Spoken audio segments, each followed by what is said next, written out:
Ahem. 5, 4, 3.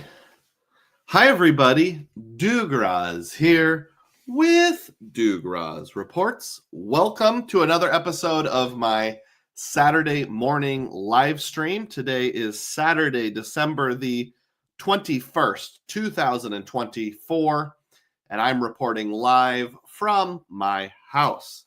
Merry Christmas. It's right around the corner here, Wednesday of next week. Glad to see each and every one of you on board. And we are starting off this live stream quite strong with the financial aspect. First of all, there's a immediate super chat here from diehard Chad Pennycuff. And he says, Merry Christmas and happy holidays to Dugroz and my fellow diehards.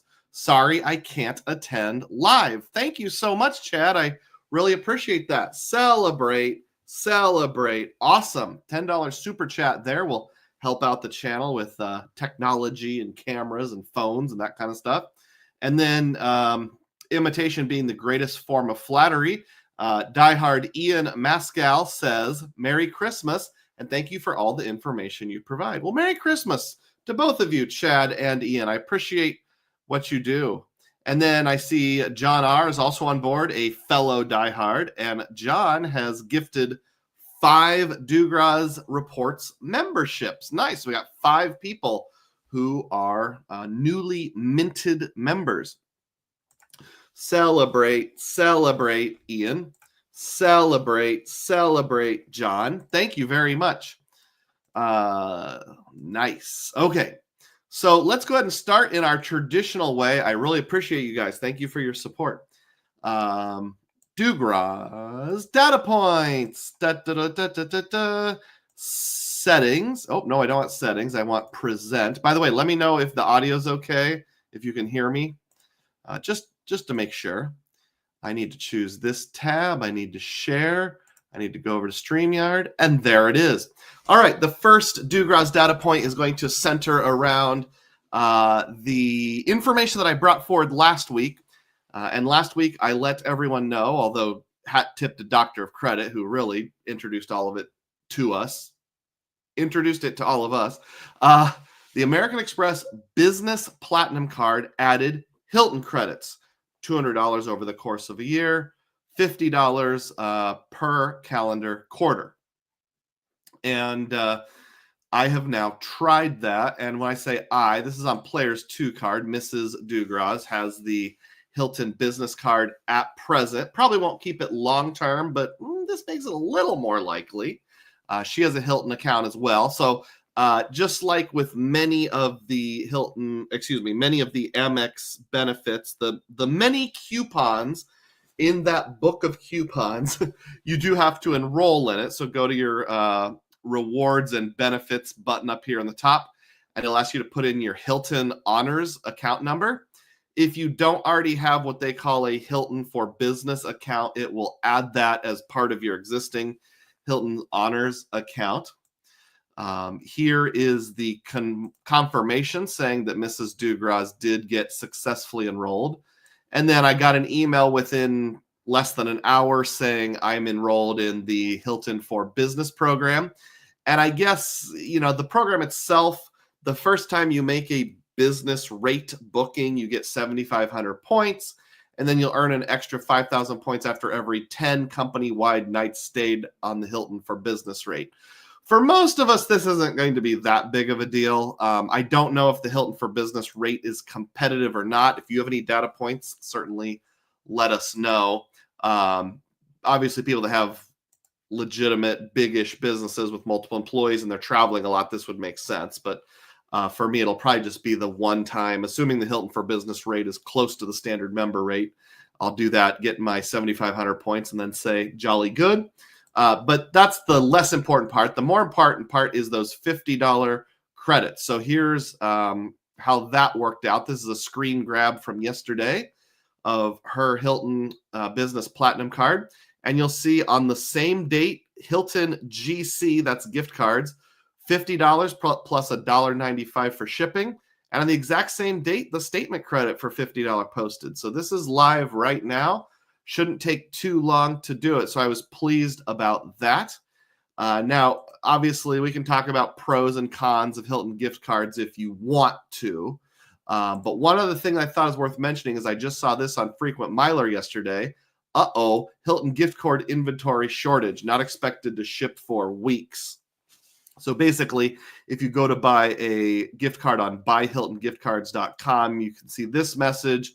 We're currently experiencing an inventory shortage, which will result in delays in fulfilling your orders, blah, blah, blah, blah, blah. So basically, probably so many people have done this, they're running out of gift cards. And that's not a big deal as long as you pay for it in this year. If we assume they charge you as soon as you pay for it, not when it ships out. Like Dell, I know, for example,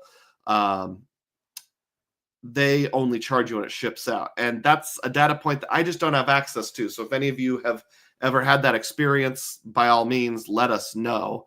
I guess unless you have very specific Hilton plans between now and the end of the year, I would probably go ahead and do it anyway, because it's sort of one of those scenarios where if everything works, you get your $50 credit. If it doesn't work, oh well, you just pre-spent $50 on a Hilton gift card. This is also a time of year to think about going back to all these different credits. The coupon bookiness of the various platinum cards, you need to use them. So you'll see I used the wireless credit for something earlier in December, got my $10 when I paid the cell phone bill. United Airlines, $50. I'll be coming back to that in a little bit later, but you'll see up here, AMEX airline fee reimbursement, $50. I had to polish that off. I had used almost $150 earlier in the year on an actual seat upgrade for what it's supposed to be for. United's the chosen airline this year. And then Dell computers, I ordered some lights for my, sorry, my phone's ringing, some lights for my live stream setup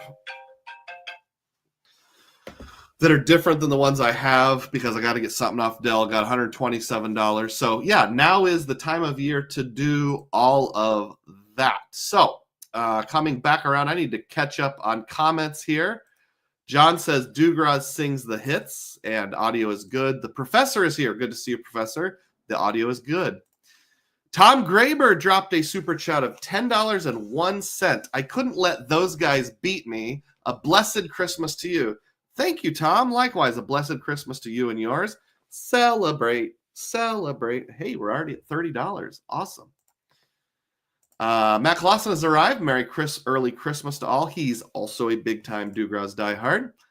And Mojo is here. Happy Saturday, sir. Good to see you. All right.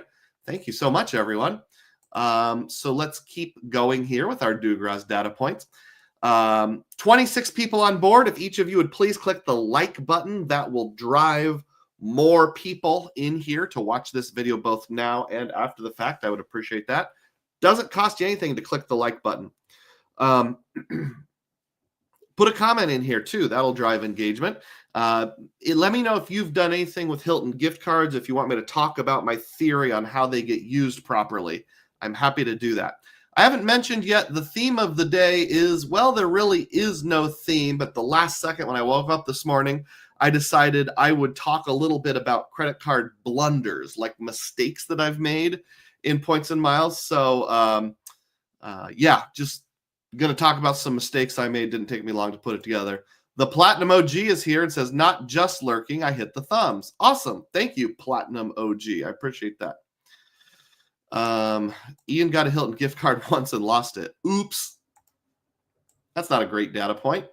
Other than I guess it's a data point in the sense of don't lose your stuff. All right. This is a transaction in the United Travel Bank. So some people use the United Travel Bank for their platinum credits for the airline incidental credit. It does seem to code, at least in $50 increments, it does. And I'm bringing that to your attention because we're close to the end of the calendar year. Make sure you get that in. Don't wait until the 31st. Do it by the 27th or so, just to make sure everything posts. So you saw in that screenshot earlier that I did get the $50 credit for that on her account. And then this is how it looks in the travel bank itself. So I did have the IHG Premier card. Well, I still do. And that loaded $25. Those expire every 6 months. I don't think I set it up until August 28th, but if I had set it up earlier, it would have been like early July, and then it would have expired 6 months later on January 15th. The travel bank purchase, though, 12/16/04, expires 12/16/29. I said 04. I'm at 24 to 29. So that is a 5-year expiration, it looks like. So those travel funds do expire, but they hang in there a lot longer. That could be an easy way to use your airline incidental credit if United is your preferred airline or you want it to be.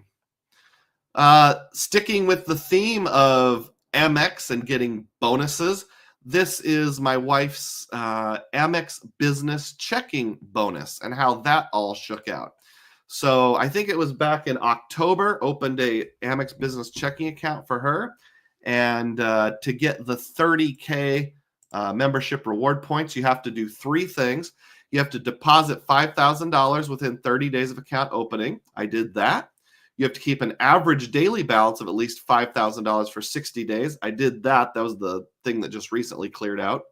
And then you have to make 5 qualifying transactions in the first, I think it's 60 days, which I did. I just did mobile deposit, like take a picture of your check, mobile deposit, that counts, or bill pay, just pay a credit card bill with it, that counts. So very easy to get the 5 transactions.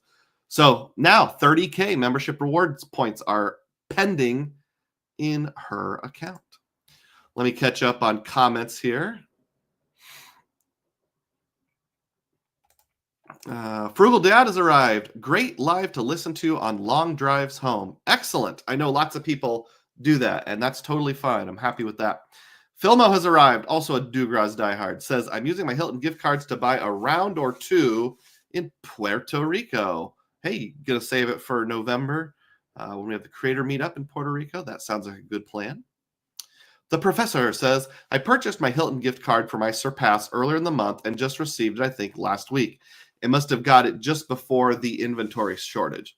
Yeah, there does seem to be some variability in terms of how long it takes to deliver.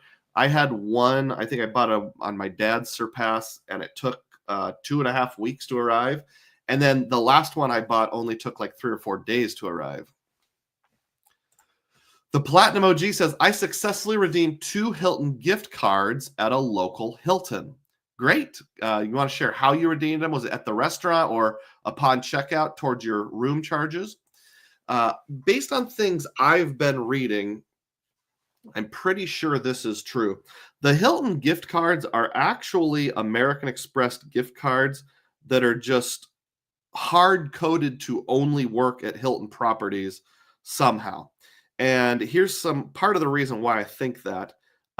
So I tried to load a Hilton gift card into my Apple Wallet, and it's right there. It thinks it's just an American Express gift card, just a regular old Amex gift card. I had to keep my finger over the last 4 digits there. So it sure seems like it's just a regular old prepaid credit card gift card with Amex.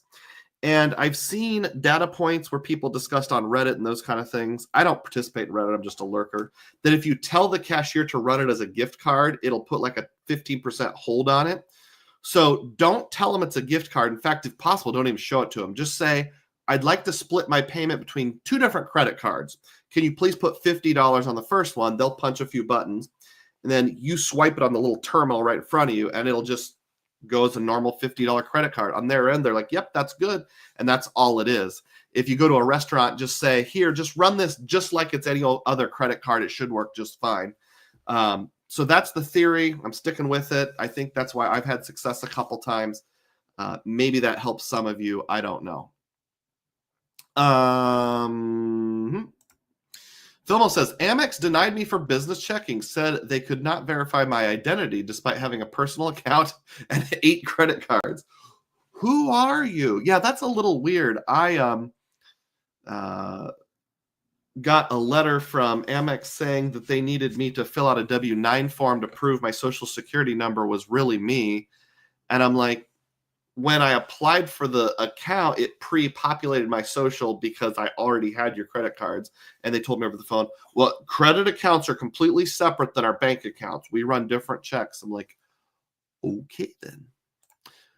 Yuri SBU says, Merry Christmas, all. Merry Christmas, Yuri. How you doing? Remember, click thumbs up button if you haven't done so yet. All right. Moving along, more Dugroz data points here. This is just kind of a fun one. Doesn't really have much to do with points and miles directly, but I recently cleared 2,200 subscribers. So I like to point out those 100-person increments. So thank you so much for doing that, those of you who subscribed. If you happen to be a lurker or a frequent watcher who has not yet subscribed, I would really appreciate if you go down below, click subscribe. That makes my videos go out to more people, which then it's sort of like a ball rolling downhill. More people see it kind of thing. I'm just now realizing that I had a couple things I did screenshots on that I have not yet loaded. So if you'll bear with me here, I'm doing some moving stuff around behind the scenes. We'll do some hold music here. There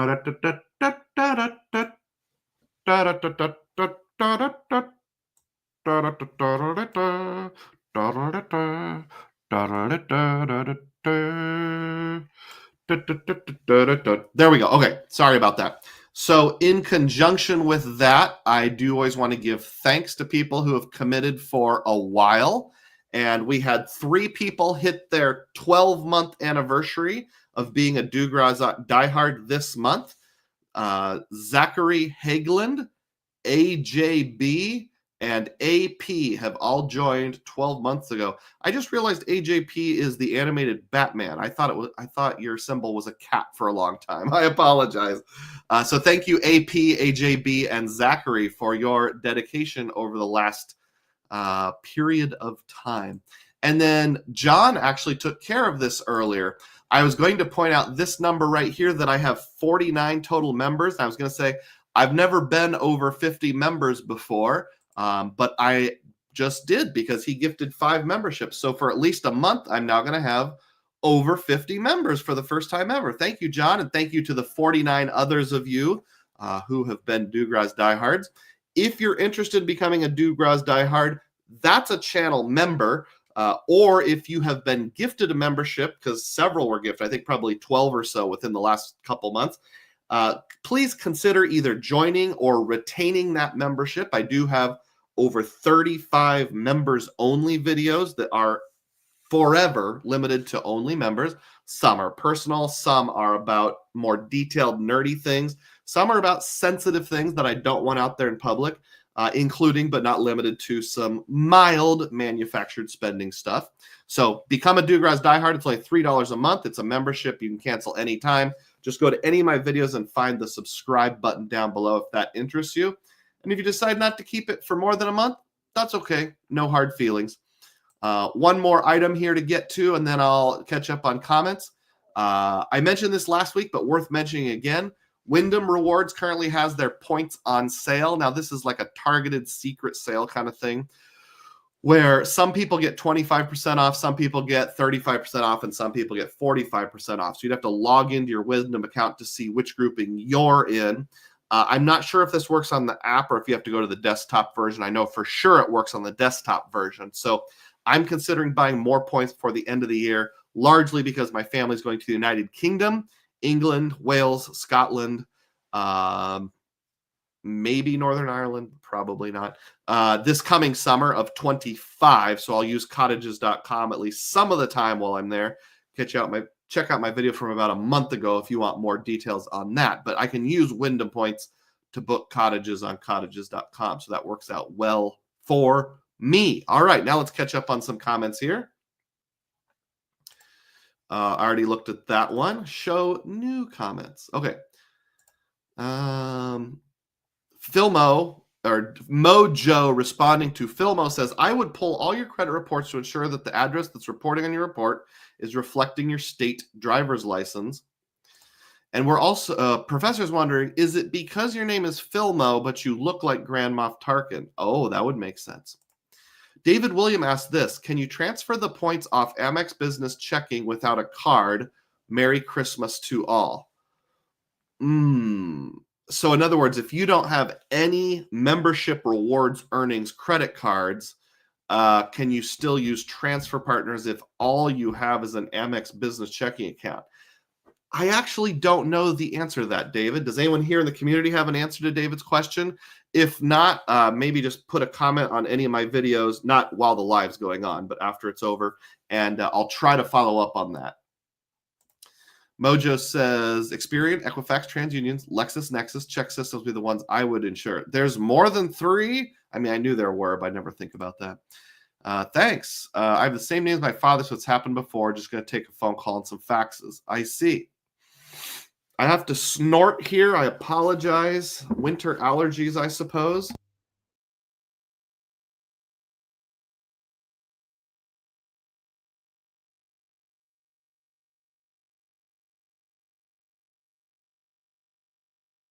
TH has arrived. Hi, TH. How you doing? And whoa, look, a $5 super chat. Thank you, TH. Celebrate, celebrate. Thank you for your donation. I appreciate that.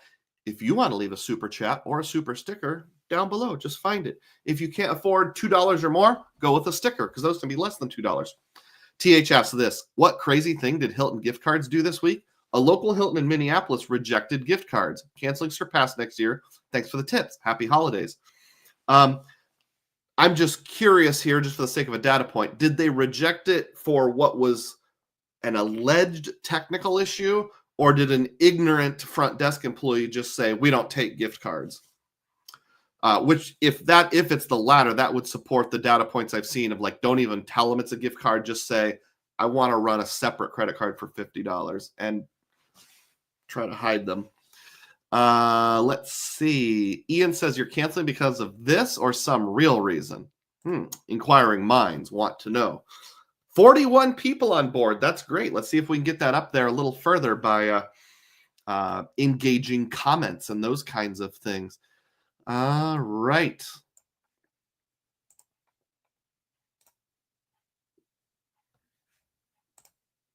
Share this tab instead. Let the celebrations begin. So the Chase rotating categories for first quarter of next year have been announced on the OG Freedom and the Freedom Flex cards. And those categories are grocery stores, including Walmart and Target, Norwegian cruise lines, that's oddly specific, fitness club and gym memberships, grocery and fitness clubs could definitely be handy, hair, nail, and spa services. Not a helpful thing for my family, but for some it could be. I've been wanting to get a massage. Did you know I've never actually had a professional massage in my entire life? Yeah, it's true. So that's kind of interesting to me. Maybe I'll try it. Hat tippy tip to Dr. Credit again, who says there's also a thing called the 5X surprise category for March of 2025. And the general idea is apparently there will be a bonus category each quarter this year in honor of the Chase Freedom's 5% category 15th birthday. We'll find out later what the other quarters are. But if I'm reading this correctly, it looks like for the final month of every quarter in the coming year, there's going to be a surprise category added. Although if they're announcing it more than 2 months in advance, that doesn't seem like that much of a surprise. The March category will be insurance, tax prep, and more. I'm not sure what more means, but at least insurance and tax preparation. So you're still limited to earning the 5X on a maximum of $1,500 per quarter. So if you max it out on, say, grocery during January and February, you're not going to get 5X on your tax preparation fees. But I do pay some small tax preparation fees for a family trust. So I guess I'll get to use it a little bit. It's only like $100 a year because it's only $100 a year because it's on top of some personal returns for my parents. Okay, dokay. Let's see. Oh, more things to say. Is this the same one or a different one? It's a different one. In addition to that, the Chase Sapphire Reserve has extended the Pay Yourself Back 1.25 categories through the end of March. And those categories are gas, insurance, utilities, gym memberships or gym payments, and the annual fee. Annual fee can be very handy because you're going to pay it anyway. Why not pay it at 1.25 if you're willing to cash out penny points? That's even better than that. Gas, insurance, utilities, and gym, I'm not so sure about because the downside there is, yes, you can cash out, but you're only earning 1 cent per point because you have to put the purchase on your CSR. Have you ever tried any of these categories for Pay Yourself Back with a Sapphire Reserve? Let me know if you have. I might go to a grocery store, or excuse me, not a grocery store, a gas station and buy like a prepaid gift card, which could be Amazon or even Visa if you do that. And then functionally, I've cashed out for 1.25 because I can just take the money I would have used on family budget and move it into travel instead. And next, what crazy thing is Hy-Vee doing? So this is, hold on. What crazy thing is Hy-Vee doing? Hy-Vee is a grocery store here in the Midwest that 3, 4, 5 times a year runs these sale on Visa and or MasterCard gift cards where you get $10 off for every $150 you purchase. And like their codings are sometimes weird, but this one, it appears to be in increments of $150. So if you get a prepaid Visa gift card of at least $450, you actually get $30 off. That's been my experience this week. This went away, like they put the wrong date online, took it away for 3 or 4 days. I have a friend that went to Hy-Vee, tried it out, didn't get the discount. And then they brought it back like 5 days later, and it's good through the 22nd. The 22nd is tomorrow. That makes sense because they usually end their sales on a Sunday. I tried this just yesterday, and it did work. In fact, I even just out of dumb luck wasn't charged a card activation fee. So I just straight up got $30 for free. So thank you, Hy-Vee. I appreciate that. This is also quite random here. So this is my Aeroplan card back when it was giving 5X on dining, which was a temporary promotion up to $1,000. It might have been targeted. I don't remember. So I went to Applebee's, and when I walked in the door, there was a sign near the front that said, buy a $50 Applebee's gift card. You'll also get a $10 gift card for free. So I had run across this once before and took advantage of it. I asked the hostess, I said, if I buy the gift card, can I use it today? Because we were planning to eat there anyway. It was my 2 boys and a friend of mine, Brian. And she's like, you can use the $50 gift card right away. The $10 gift card you cannot use right away. You'll have to wait at least 1 day to use it. I said, that's fine. We're eating here anyway. I might as well get $10 for free. So it's supposed to be you get a $50 gift card, a $10 gift card, and they only charge you $50. Now, we spent $81 on food, including tip. I used the $50 gift card, which knocked the actual purchase down to $31. But you'll see here, they charged me the full $60. Applebee's didn't give me the $10 gift card for free. Even though the receipt said $50, it settled out as $60. So Applebee's, you owe me $10. So I still have my receipt somewhere, and I need to go back there someday and argue with them. But since that was November 3rd, I'm hoping they'll still honor it. I mean, I'm not out anything other than time and effort, but I was supposed to get $10 for free. So I think it's at least worth asking about that. All right, now to catch up on comments here. TH says, I don't want to deal with the $50 gift cards anymore, so I might just upgrade to the Aspire. Well, if that works for your travel scenario and your life situation, that would be great. For my personal situation, that wouldn't be as good of a fit, but we'll see. Filmo says, convert gift card redemption party in Puerto Rico in November. That would be awesome. That reminds me, at the last creator meetup, when we were at that Roosevelt restaurant, I asked them if they took Hilton gift cards, and they said no, and that was a whole debacle anyway. But I sold one of the $50 gift cards to Nifty Ninja for $35. So Nifty, if you're watching this or if anyone knows him, ask him, did you ever get to use that $50 Hilton gift card that Dugroz sold to you? I didn't mind because I got $35 cash. He got a $50 gift card, so hopefully it worked out. Matt Clausen thinks professional massages are worth it. Might have to try that. Maybe I'll find a Hilton that takes gift cards for it. TH says, front desk employees said they don't accept gift cards, but after insisting, they tried and said it got rejected. Now, if it was $50 and they ran it for the full $50 as a gift card, then it would get rejected because it would put an extra $7.50 on there and then exceed the maximum. So that's why you need to tell them it's a credit card and just keep it a secret and swipe it. That's my theory, at least. I haven't tried it yet, but the one time I got it to work at a front desk, I just did the swiping. I didn't hand it to them or anything, and I think she just ran it as a credit card. John R. says, I need to put a pack of gum on my Chase trifecta so Chase stays happy. Yep. I always have 2 holidays a year, 4th of July and New Year's, to put at least one purchase on all my dormant credit cards. So they get 2 purchases a year. So in about a week and a half, I'll be buying some packs of gum on some credit cards that don't get a whole lot of usage. TH says, I wonder, since I said it was a gift card and they ran $50 and got declined, they thought there was a hold of $8. Great minds think alike, TH. I bet that is it. Filmo says, I was so excited for the 5X grocery with the Flex that I got a second AMEX Gold. Oops. I love your throwing caution to the wind, Phil. Matt Clausen says, the surprise category thing is silly goof, but fine. The sponsored spot feels like they aren't making enough on the card. Yeah. Is there really anybody out there who's like, well, I was on the fence about whether or not I'd take a Norwegian cruise, but now that I'm getting 5% back, I'll drop thousands of dollars on that. Also, $1,500 doesn't get you very far if you're paying for cruises out of pocket. Ian says, I like the idea of a surprise category, but it's hard to save the $1,500 for the last month of the quarter. I usually burn through the first $1,500 in the first few weeks. Yeah, especially if one of them is grocery. Grocery, gas, pharmacy. Those are the 3 that are super easy to max out if you are a person that is okay with gift cards.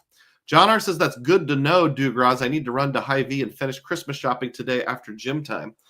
Absolutely. I hope that it works for you, and I hope you have found a Hy-Vee that will allow you to buy a prepaid gift card with a credit card. TH says, what's your go-to order at Applebee's? It's not steak. I tried the Applebee's steak a couple times. It's not very good. They are not known for their steaks. In fact, honestly, if it was me all by myself, I probably wouldn't eat at Applebee's. But my teenage boys like it quite a lot. And we can get what used to be called the 2 for $20s.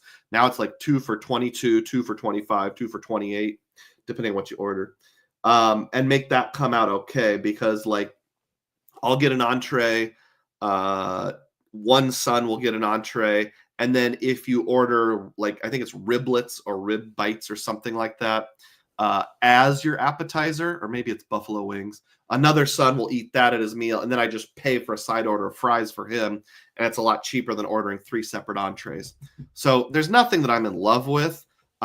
Chicken Alfredo or shrimp Alfredo is pretty good. Not the best ever. While we're talking about food, do you like it when I comment about random things that are not involved with points and miles? Because I'm about to do one right now. So last week, for the first time, I ate at a restaurant here in downtown Des Moines called Mad Meatball. There's the picture of the logo when you walk in. And I ordered the chicken Alfredo there. Way better than Applebee's. Look at that.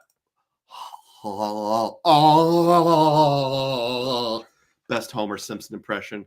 That was good. So, yeah, some good chicken Alfredo there at Mad Meatballs. Let's see, where were we? So we were talking about, well, first of all, Vincent says, at Matt, massages are a great way to use the Hilton credit. And he says, indeed, just a general Swedish or sports massage also helps. Never thought I'd talk about massages. Vincent says, for Sock Droid cards, you can find a nonprofit and set up a recurring monthly donation for each card. Set it and forget it. I wonder if you could set up a recurring, like, every 6 month or annual donation. That's a good idea there, as long as you have auto pay turned on. Philmo says, everybody knows Dugroz is a pork chop guy. Pork chops. That's what my dad always said growing up. And it's based on some pro wrestler from the 1950s. If you know who it is, let me know. Matt, Chase is making more on the sponsored dollars from the McDonald's and Norwegians of the world than they might be getting on card spend. True. By the way, I stopped at a McDonald's and pulled out my Freedom Flex to pay with it to get ice cream for me and the boys after they had a Christmas concert a couple weeks ago. I was just thinking 3X on dining because unless there's a bonus of some kind, the Freedom Flex is my go-to for any dining right now. But hey, I got dumb luck and got 7X instead. Keep it random, my guy, says Ian. Glad you like the randomness. Isaac Ludlow. Don't remember if we've met before or not, but super happy to see you on board here, Isaac. Thank you. Isaac says, in regard to Vincent's comment about a monthly recurring donation, that's what I do as well. Each card gets $1.29 per month. Interesting. Anthony Venture says, let's talk more about massages. Oh, okay. Double Animal Fries says, hi, Dugroz. Hi, everyone. Hi, Double Animal Fries. By the way, I love your username so very much. All right. We've got one more row of Dugroz data points here to go through. And this one is, it could be a whole theme all by itself. The Chase Aeroplan card. What is going on with the Chase Aeroplan card? Some of you know that it's one of my favorite cards because it has the pay yourself back feature through at least December 31st of this year. That is unlimited pay yourself back. There's been some weird stuff happening with that card in the last 10 days. None of it has been officially announced by Chase. It's just stuff that I and others are observing. So we go to a Dr. Credit article. Back on November 3rd, it said, now showing an end date of 12/31/2025. Hat tip to Dugroz Reports. Hey, that's me. I'm Dugroz Reports. So just to prove to y'all that I'm not crazy, I took a screenshot of a live stream that I did the first week in October called something like, let's celebrate the extension of pay yourself back on the Aeroplan card. And right there, it says travel valid through 12/31/2025. But if you go in right now, and this changed, I think on like December 15th or something like that. Instead, it says valid through 12/31/2024. What in the world is Chase doing? You're not allowed to do that, Chase. You can't say we're extending our benefit to December of 2025 and then more than 2 full months later say, psych, we aren't. So let's figure out here. Let's see what's going on with that. So I've got a couple other changes that I've noticed here. So first of all, earlier this week, and this has been going on for about a week now, frequently when I log into my Aeroplan account, excuse me, I misspoke. When I log into my Chase app, and in the Chase app, when you click on the Aeroplan card, it shows you how many Aeroplan points you have available. It says 0. But if I go to my actual Aeroplan account, it says I have 66,700. So which is it, Chase? Do I have 0 or do I have 66,700? Now, I'm pleased to report that after showing 0 for 3 or 4 days, it's now showing 66,700 in my Chase app. So it was like they were messing around and changing some stuff behind the scenes. My friend Chad Pennycuff said on his Aeroplan account on the Chase app, it would frequently say 0 points in the morning, and then sometime in the afternoon, it would change to the correct amount of points. So there's some sort of file feed not coming through correctly or something along those lines. And then up until a couple days ago, if you went to chase.com, not logged in, but you just went to chase.com and looked up the Aeroplan card, like pretending you were interested in getting it, or maybe you really were interested in getting it, it would say at the bottom of Pay Yourself Back, there's no limit to how many points you can use for Pay Yourself Back through December 31st, 2024. Well, it doesn't say that anymore. Now it just says pay yourself back. We've made it easy to turn your blah, blah, blah, blah, blah. It's up to you how you want to redeem your points. Just select the eligible transaction that posted to your account to redeem within the last 90 days. So there's no mention of an expiration date. So we could take this a couple different ways. We could take it as very bad news that they're getting rid of Pay Yourself Back on the Aeroplan card at the end of this year. If that's the case, I doubt it, but if that's the case, let me formally offer my apologies for telling everyone it's been extended.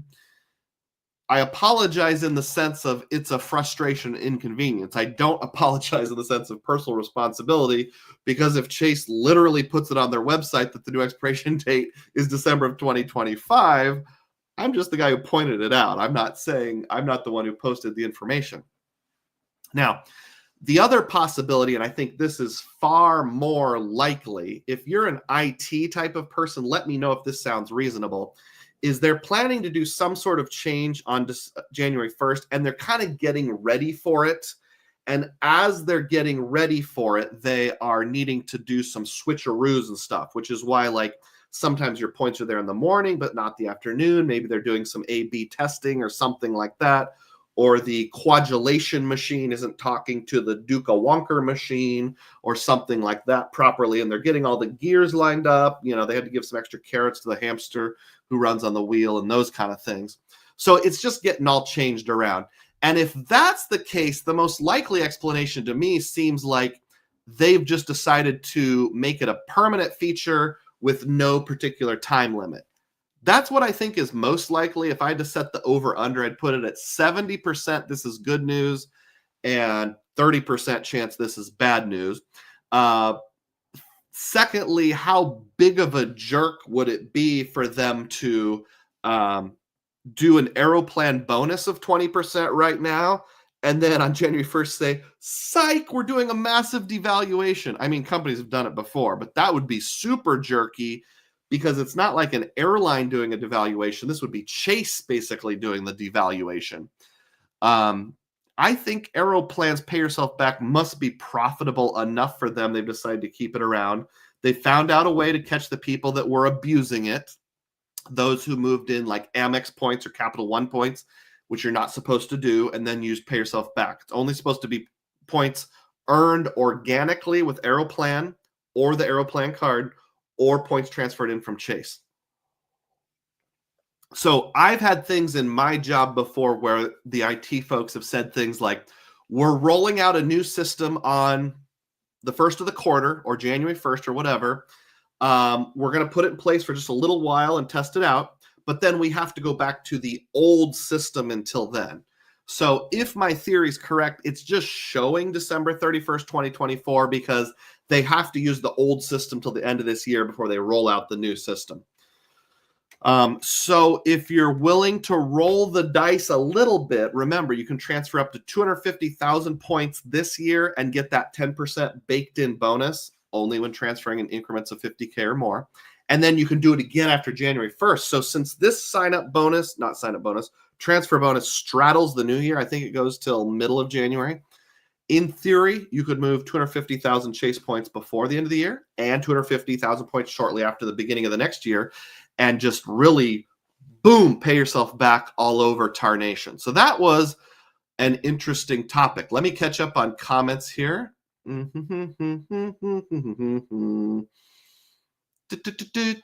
Okay. Anthony says, dang, DOC shout out. That's big time. Well, thank you. Let's see.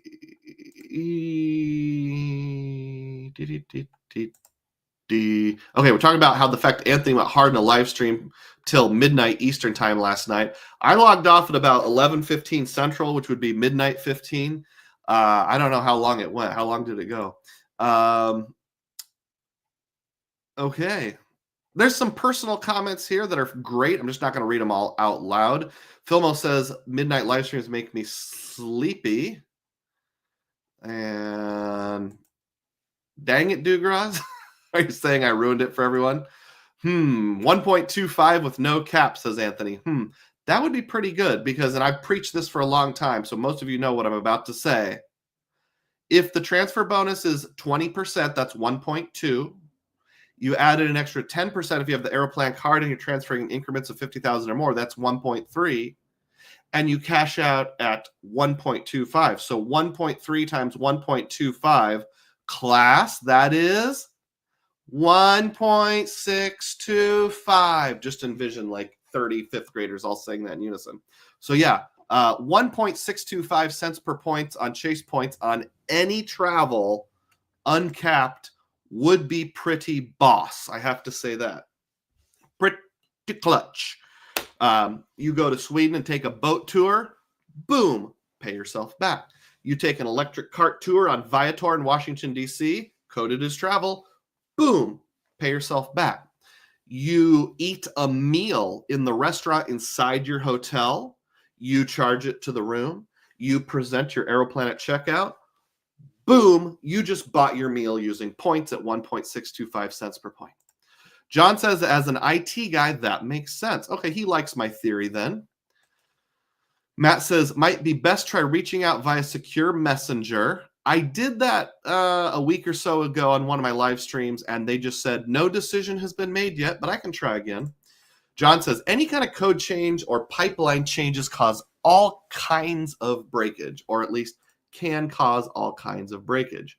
Maybe that's why things like, with AMEX, things that aren't supposed to trigger the airline incidental credit but actually do, like a cheap Southwest flight under $99, they're like, fixing this would cause more problems than just letting the problem remain, and there's very few people who do it. Philmo says, Aeroplan card versus Golden Ponies card deathmatch. Hey, look, Xavier has arrived, a big-time diehard, and dropped a $9.99 super chat. Thank you so much, Xavier. You guys are coming in hot today. Wow. Celebrate, celebrate. Thank you so much, Xavier. I really appreciate that. All right, so we have reached the end of the Dugroz data points. Let's move into the theme of the day. Theme of the day, theme of the day, theme of the day. It's a pretty short theme, and the theme is credit card blunders or mistakes that I have made. And you can put your biggest credit card blunders or mistakes over there in the comment section, and we will all talk about our mistakes and learn from them together. John says, and then there's Southwest duct tape and chicken wire system, so there is that. Yeah, they're one that caused the meltdown Christmas before last. Ooh, maybe that was just last Christmas. I don't remember. All right, so we're going to share this tab over here, and let's dive right in. All right, we're going to run a slideshow. This is every credit card I have and just sort of a reference point for what we're looking back on. This doesn't include the ones that I have already canceled, but there they are. All right. Hey, look, it's Chad from Chad's Money Minutes. So, Chad, you represent my first credit card blunder, and that is related to the 524 rule. This is probably a credit card blunder that most of us have done at some point when you first got into points and miles. So I already had established credit. I already had credit cards and those kind of things. I've told the story before. Back in 2019, I wanted to buy a flight for my wife and kids, and I was all ticked off at how expensive they were. So I just thought, my Wells Fargo card, the Golden Ponies card, which is officially called the Wells Fargo Visa Signature, really boring name, that Philmo mentioned.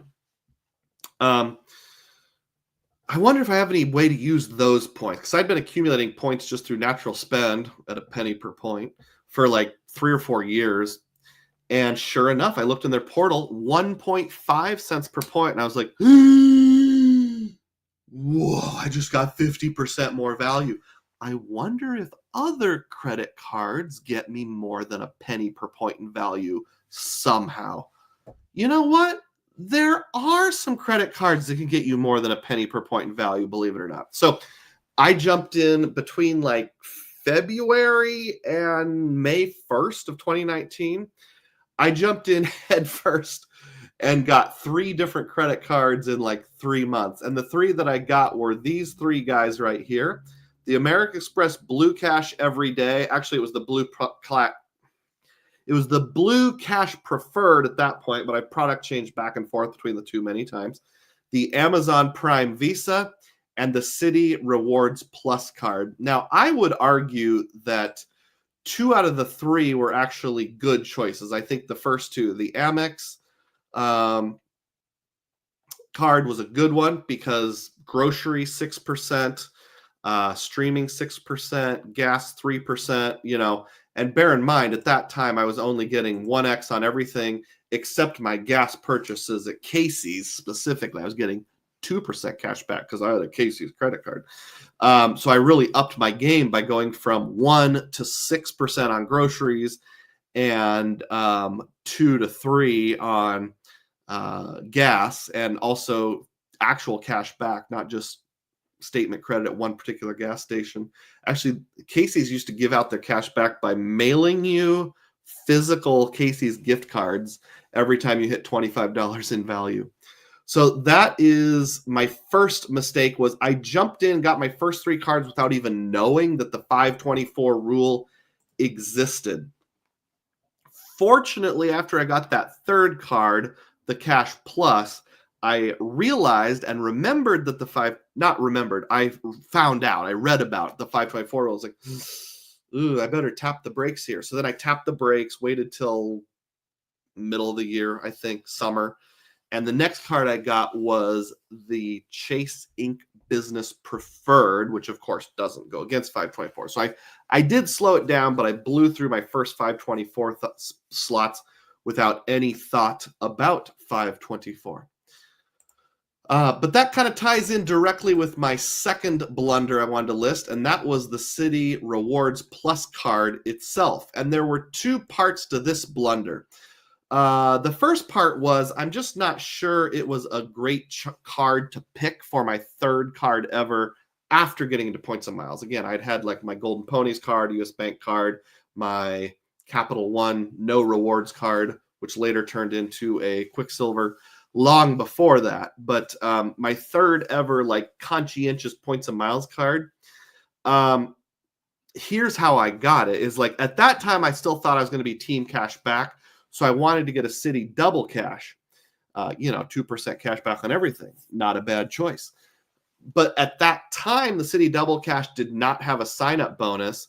The Rewards Plus did have a 15,000 point sign-up bonus. I don't know, spend $400, maybe it was 2,000. I don't know, whatever. Spend some amount of money in a certain amount of time. You get 15,000 points, which you can cash out for $150. Well, there were some problems with that line of thinking. First of all, I thought I could open the double cash, wait until I get the sign-up bonus, wait a full month after my first first monthly statement closed, and then product change right away.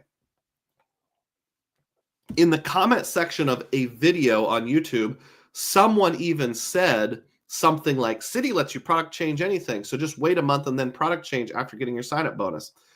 That person was wrong, because when I went to do that, I called Citi and they said, oh, sir, you can't product change your first year. You have to have the card for at least a year before you're allowed to product change anything else. So I was stuck with the Rewards Plus. Interesting enough, within that year, I became more into points and miles and had lots of other ways to earn 2x. So I never ended up making the product change to the double cash. Rewards Plus had a better function, which came into play later on. The second thing was, at that time, and I believe this has changed, but anyone can correct me. At that time, you actually couldn't cash out your Citi points for cash if this was the only card that you had. You could cash out at half a cent per point, but if you wanted a full cent per point, you had to get gift cards.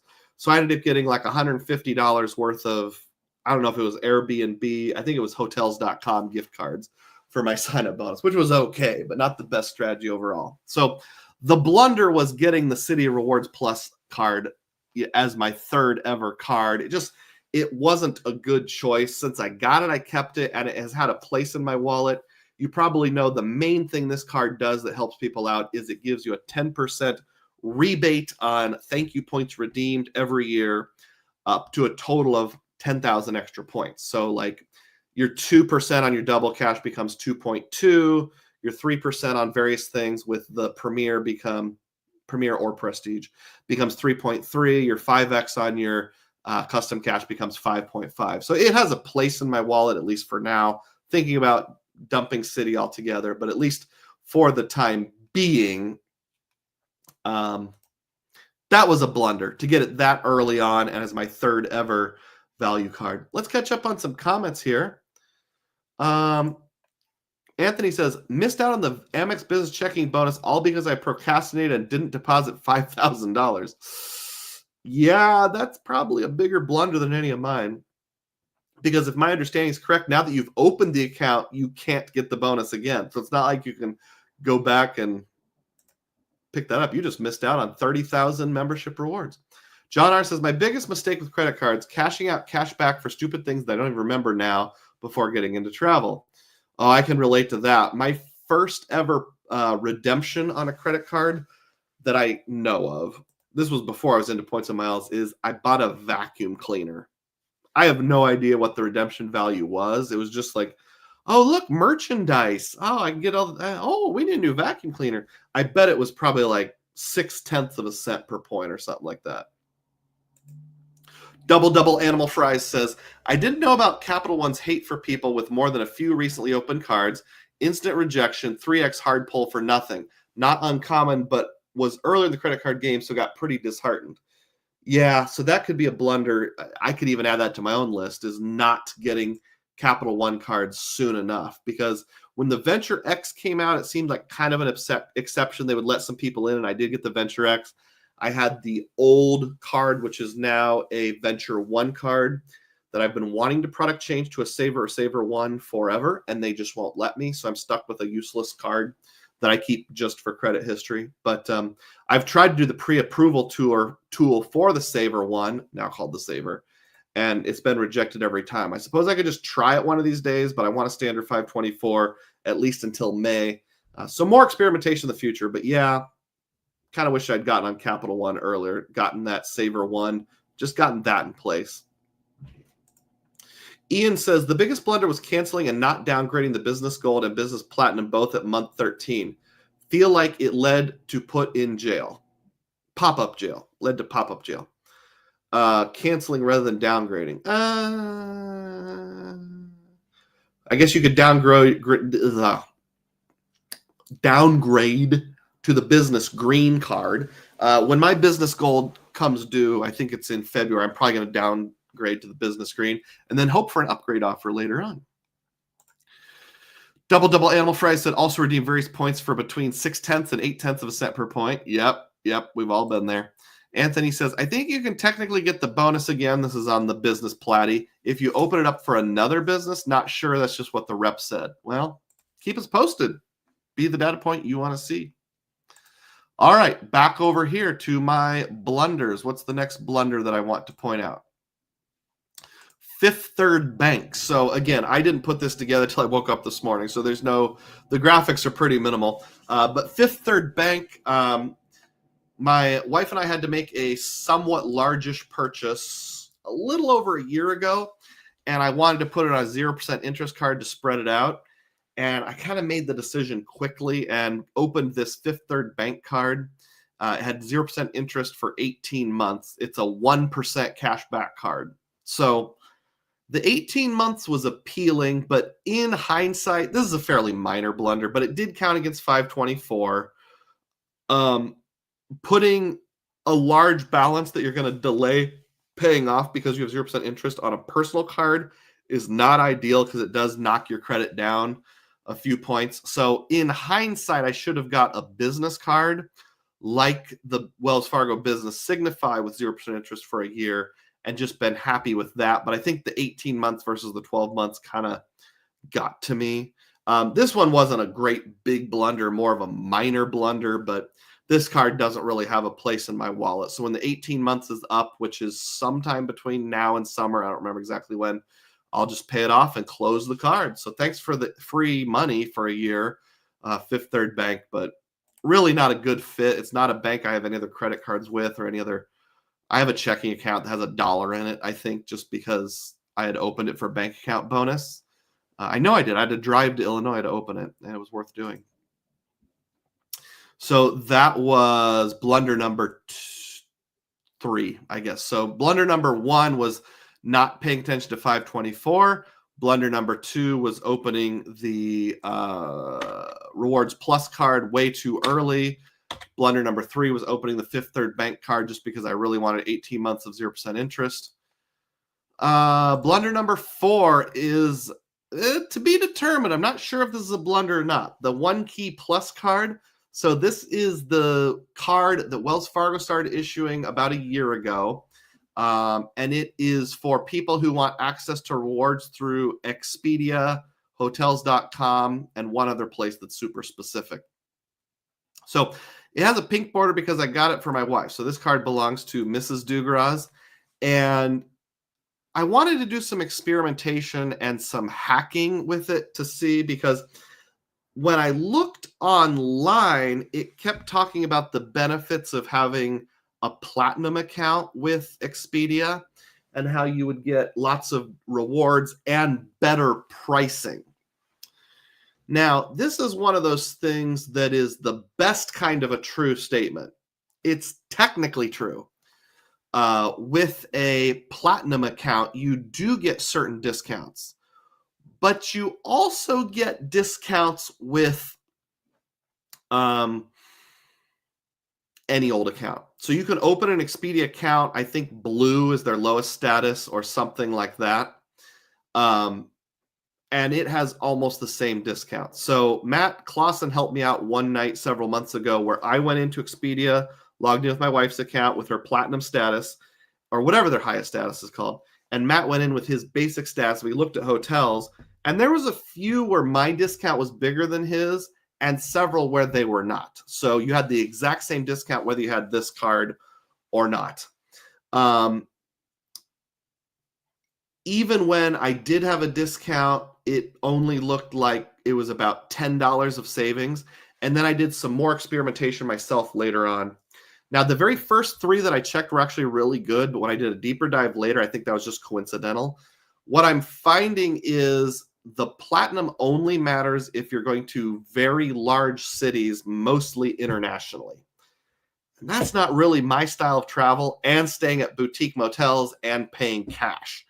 So for some people that might make a difference. Like, you know, let's say you have been in the habit of dropping $1,000 on a motel on vacation for 3 or 4 nights.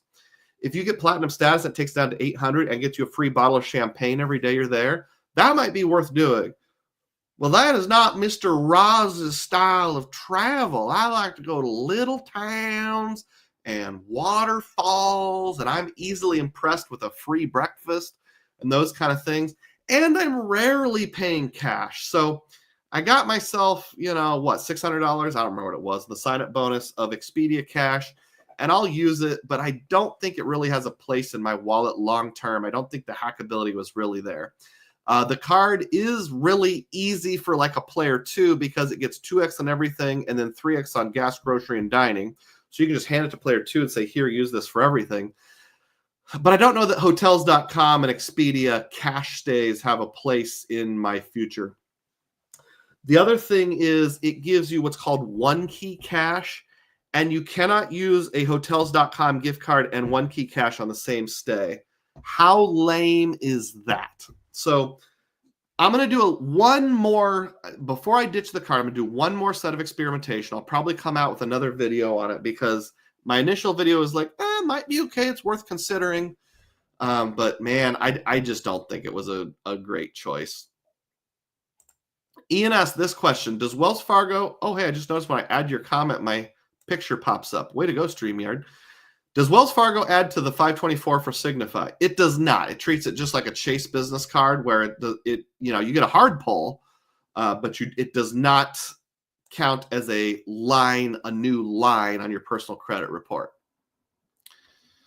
All right, so biggest blunders. Next biggest blunder, an American Express gift card. Now that seems kind of odd, especially since we were talking about Hilton gift cards earlier. By the way, we're lacking comments, so keep adding comments and clicking thumbs up to drive more people to this live stream, if you would. Why would I list an American Express gift card? Well, so Chase Freedom and Freedom Flex have rotating categories, and one of the times when the rotating category was Walmart, I went to Walmart with the intention of buying a Visa gift card, and I ended up accidentally getting an American Express gift card instead. Now you might think to yourself, well, why is that a big deal? Well, a Visa gift card you can run as debit.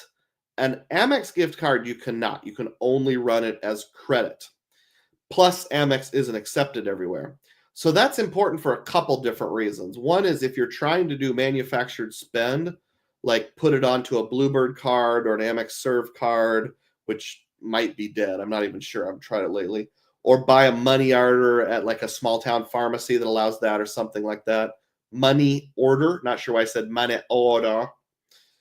You can't do it. So I was going to do that. I was going to use it to pay for something where you had to have a debit card. I actually bought 2 of them for close to $500. So I went to Walmart and I bought an Amex gift card. Yeah, I got my 5X on the rotating categories, But then I had $1,000 that I had to use on in-person purchases. I think I ended up draining it on like a local utility that would let me use $500 worth. But for a couple weeks after that, I just carried around these 2 Amex gift cards and used them for like McDonald's and fast food and that kind of stuff. So it wasn't like an end of the world mistake, but it was a mistake because instead of just being able to quickly drain them, I had to like carry them around and use them for a while. Another mistake I made that I didn't list, even worse, was I whipped out the wrong card to pay once. I think it was at a pharmacy, like a CVS or Walgreens. I was going to buy a gift card, a couple $100. And instead of getting out my Freedom Flex, I got out my Freedom, which does not have 3X on pharmacy. So I only got 1X instead of getting 3X on like $200 worth of gift cards. So that was like, so why was I even carrying my Freedom around with me? I don't know. Probably because I'd used it on something at Walmart earlier. Filmo says this, I haven't been inside a Walmart in 10 years. Yeah, I don't often recommend it, but sometimes you got to do what you got to do. Excuse me. Severe yawn. Ian says Bluebird still works as of yesterday. Awesome. Glad we have a data point there. Somebody had told me that Dollar General and Family Dollar, which is the 2 most popular places to use them, their systems are now hard-coded to not let you reload a Bluebird or a Serve or something like that. Filmo says, some people get gift cards if you get to use them. I am people. I hear you there. I don't know how many times I've gone to Applebee's or a local restaurant I have a gift card for and been like, oh, I've got a gift card to this place in my drawer at home. Usually it's like the random restaurants. Okay, so the people who said Family Dollar is dead are incorrect. Thank you for the knowledge there. I haven't tried it in over 6 months, but that is worth noting.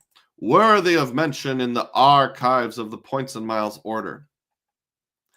Rodrigo asked, did you get your free cash from the Walmart Plus subscription on the Amex Platinum? I'm not sure exactly what you mean by that. I don't have an Amex Personal Platinum right now. I only have a Business Platinum. Via my Business Gold card, I am signed up for Walmart Plus, and it gives me the credit every month. So if that's what you mean, yes. But if there's some way to actually walk away with not net positive cash, please share, because I don't know what you're referencing. Next blunder, the Bloomington Normal Marriott Hotel and Conference Center. I got to make this bigger. The Bloomington Normal Marriott Hotel and Conference Center. It's Dugroz story time, children. Gather around. Gather around. We're going to go normal. We're going to go to Normal, Illinois. So let's talk about my normal vacation. So first of all, I think I need to share with you where Normal, Illinois is. It's right there, right in the middle of Illinois. Am I sharing the screen here? Yeah, right there, right. There's Des Moines. That's where I'm from. So drive over to here. There's Bloomington. There's Normal. They're kind of twin cities. Normal is where you'll find the campus of ISU, not Iowa State University, but rather Illinois State University. And Amtrak goes through this town. So you can kind of almost see how this road here follows the Amtrak tracks right there. And here's this circle. It's kind of like a circle in the middle of town. And right here is the train station. This is a Hyatt right here connected to it. And this is the Bloomington Normal Marriott Hotel and Conference Center. So you might be wondering why this was a blunder. It was kind of a blunder, kind of not a blunder, depending on how you look at it. So back in 2021, I wanted to take a trip to Normal, Illinois to ride Amtrak. I was going to ride Amtrak stay right next to the hotel, stay in the hotel, which was close to the train tracks, ride to Springfield, see the Abe Lincoln Historic Home, which I did see, and museum, which I did see later, but not in the summer of 2021. See, my wife and kids had flown to Arizona to spend a whole week with Grandma and Grandpa. I couldn't get a week off work, but I could get a day or two off work. So that weekend, I was going to drive to Normal and do those things. But I got COVID, and I got it kind of badly. So at the last second, I decided to cancel my trip because I wasn't feeling well. I must have booked it with cash. I don't remember, but I ended up canceling inside whatever the cancellation window was and couldn't get my money back. So I was out like, I think it was close to $300 or something like that, because I think I'd booked a 2-night stay, and for whatever reason, I had to go ahead and charge both nights. Maybe it was just their policy, or maybe I'd booked one of those like semi-flex rates where you have to cancel at least 5 days in advance or else you lose the whole thing. But whatever reason, I ended up losing just like $300. So maybe not booking the standard refundable rate was part of the blunder.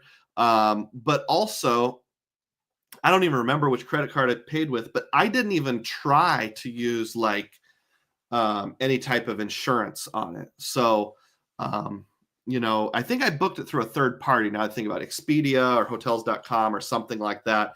And maybe that's why I couldn't get my money back, because it was a special rate where you had to cancel 5 days in advance. And I didn't get sick enough until the day before I left. But even if I booked it through Expedia or hotels.com or something like that, I might have still had access to travel insurance. I don't remember which card it was. It might have been the Sapphire Preferred or something like that. I should have at least tried to file a claim. And I'm kind of preaching to myself right now, because I mentioned on last week's live stream that last weekend I was supposed to go, or the weekend of the 13th, 14th, to Dubuque, Iowa, to a chess tournament with my son. I booked a Holiday Inn, and the chess tournament got canceled due to inclement weather. There was a lot of snow and ice that day, so it was canceled. I clicked cancel to redeem to get my free night certificate redeposited, and didn't realize they would charge me the first night on the rack rate. And then also, apparently I had stupidly booked a cash stay under my own account, so I ended up double paying for a hotel stay that I never got. I'm out $150 twice. A couple of you have suggested I should call the hotel. I'm planning on it, just with everything going on with my family and my parents' poor health. I haven't got around to it yet, but I probably need to do that soon. And then if on either or both they don't refund it, I can claim travel insurance, because that one, I mean, in my opinion, is pretty clear cut. There was an ice storm. You can go on weather.com, look at the historical information. I have an email saying the chess tournament was canceled. So I think I'll be okay in terms of that. But share your comments over here on the side. Let me know if you've ever had a non-refundable situation, whether it was your own blunder or not. Catching up on comments here. John says to Phil, it's hard to be 100% organized all the time. Ian says, no way anything normal can happen in a place named Normal. Got to have a ton of serial killers. I had a friend that moved away in 3rd grade, and he moved from Ottumwa, Iowa to Normal, Illinois. So Greg Larson, if you're watching, please identify yourself. Don't think I've talked to you in 37 years. At Rodrigo, yes, and the Lyft credit. So I still don't know what you guys are talking about. Someone will have to clarify. By the way, hi, James Damon or Damon. Good to see you. Don't remember if we've met before or not. Filmo's goal is to remember 50% of his gift cards. He does clarify. I meant to say Walmart is giving Walmart Plus subscriptions free, $15 in Walmart cash for shopping just by clicking through a few slides. Frequent miler reported on. Oh, okay. Well, I'll have to go look that up then, because can you get Walmart Plus with the business platinum or only the personal platinum? I don't remember. Walmart Plus free $15. Okay, I like $15 of Walmart money. We shop Walmart for most of our groceries. James says it's technically the Walmart app, and you have to have Walmart Plus. I have both. That's right, James. Thank you. Ian says, you just remind me I have an ongoing non-refundable issue with AMEX travel I need to follow up on. Thank you. You're sure welcome. All right. Do I have any blunders left? I actually can't remember if that was the last one. I think it's the second to last one. So the last one here is a picture of 3 AMEX cards. And this has to do with your early sign-up velocity and early game versus mid-game versus late game. My last blunder, I think, is just signing up for AMEX cards too early. So now that I've been around the points and miles game for it'll be 6 years this coming April, I'm starting to realize that I am definitely beyond the early game. I am now in the mid game. In fact, we saw my whole list of everything earlier. I'll bring that back up. So yeah, I'm definitely beyond early game. I'm definitely into mid game, and I think you could even argue I might be entering the late game. If I was making an analogy of my credit card life versus preparing for retirement, I'm about 62 years old and need to start considering lowering my risk tolerance because I'm going to start drawing my pension and taking money on my 401k in a couple years. I have now reached the point where I am just starting to get denied for cards. About 8 months ago, I got denied for the Citi Double Cash based on velocity and too many open accounts. I got denied for the Barclays Business Hawaiian card for the same reason. So I'm kind of forcibly having to slow my roll. Now, from everything I've seen and observed, Amex is a lot more forgiving of that. And somebody mentioned earlier in the live stream wishing they'd got on board with Capital One earlier. I kind of wished I had gotten all 4 of the Citi Quartet cards. My legs are killing me, guys. I'm going to change positions real quick here. I'm still here. I'm just grabbing a couple pillows to kneel on.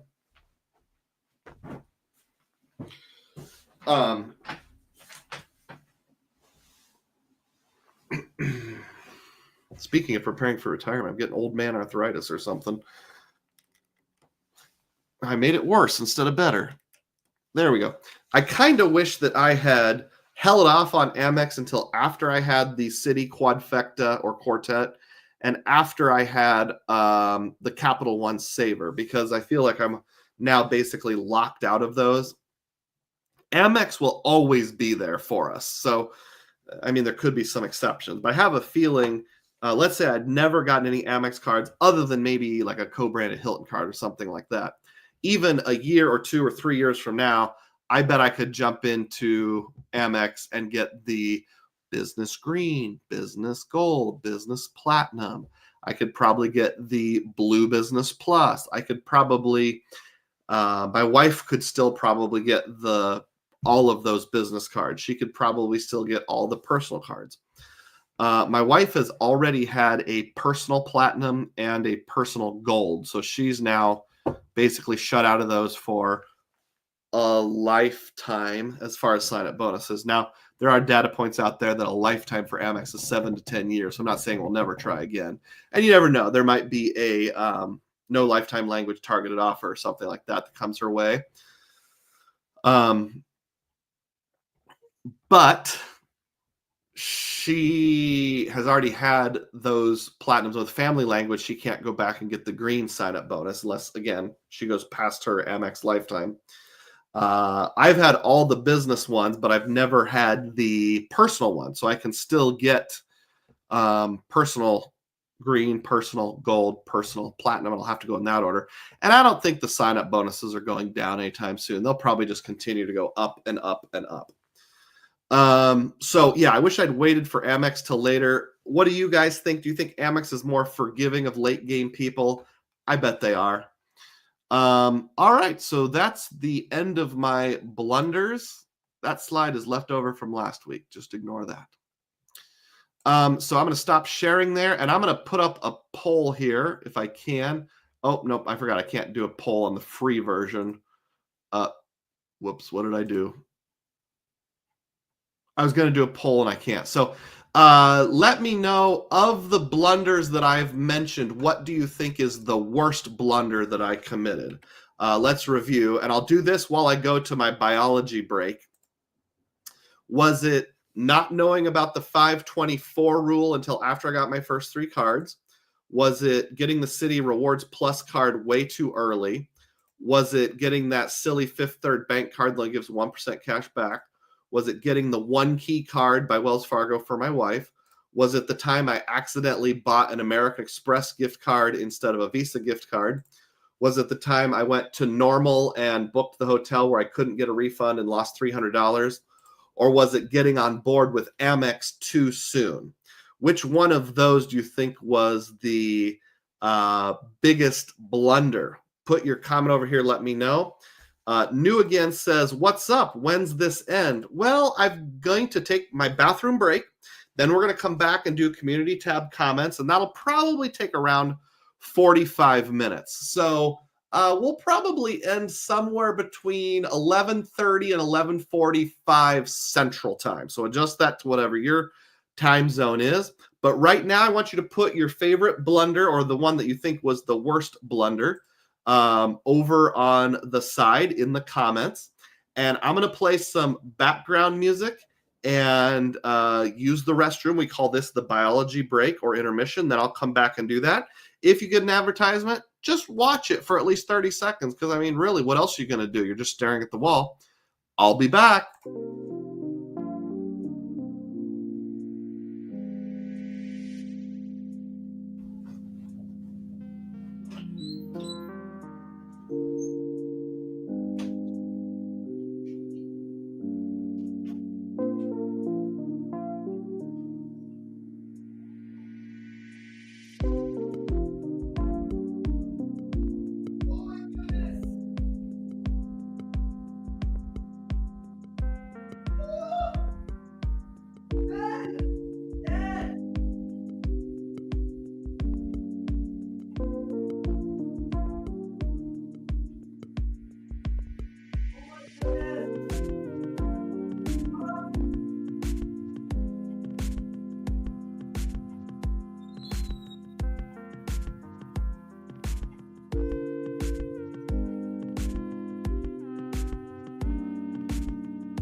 All right, almost ready.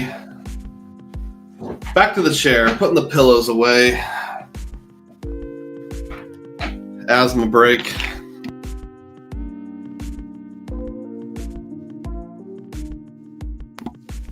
Hey, 51 people stuck around. Thank you for being loyal. I really appreciate that. Shutting off the music, going back to the comments here. All right. Which blunder was the biggest blunder that I made? The professor says the normal hotel blunder. Yeah, that's a good choice. Cost me $300. John says knowing you're a Chase guy, not knowing 524. Yep, that is a big one. I did eventually right the ship and get my Chase set up the way I wanted, but it took extra long. But losing $300 is right there, if not a tie. Matt Clausen says, Amex don't care as long as they get their money. That's why I think they'd be friendly to late game people. John R. said, insert elevator music. Yep, that's right. Juan Garcia has arrived. How you doing, Juan? Big time diehard. Says, good morning, Doug. I would say starting with Amex early on in your credit card journey, putting you behind the 8 ball, so to speak, on applying for Chase and other cards. Yeah, that's a good one also, because that's even affecting me now, shutting me out from getting that last Citi card, shutting me out from getting that last Capital One card that I want. Revolving Battle Fox is here, also a diehard. How you doing, Revolving Battle Fox? I love your username. Just came in, but probably not knowing Chase 524 or going for Amex way too early. In a way, both blunders kind of go hand in hand. Yeah, they absolutely do.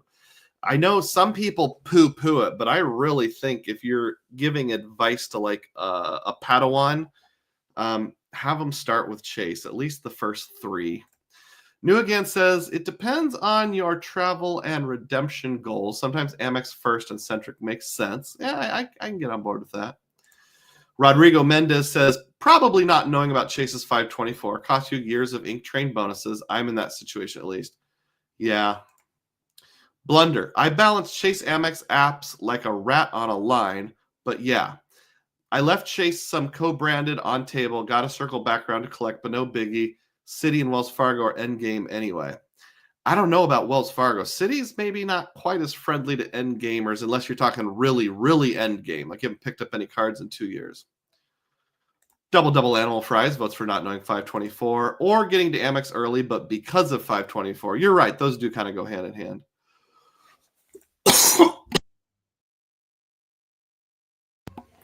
Juan says, if you're traveling internationally, then certainly Amex makes the most sense. On the other hand, if your travel is mostly domestic, then starting with Chase would make more sense. Yeah, my first 3 years, I didn't do any international travel at all. So I agree with that. Hey. All right. Let's catch up with our community tab questions. So what are community tab questions? Well,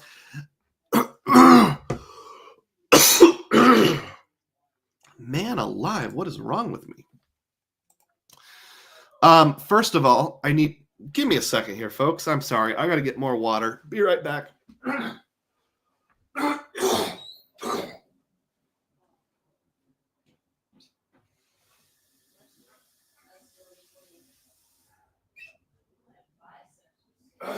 Man, I had a giant loogie stuck in my throat there. Little nose blowing.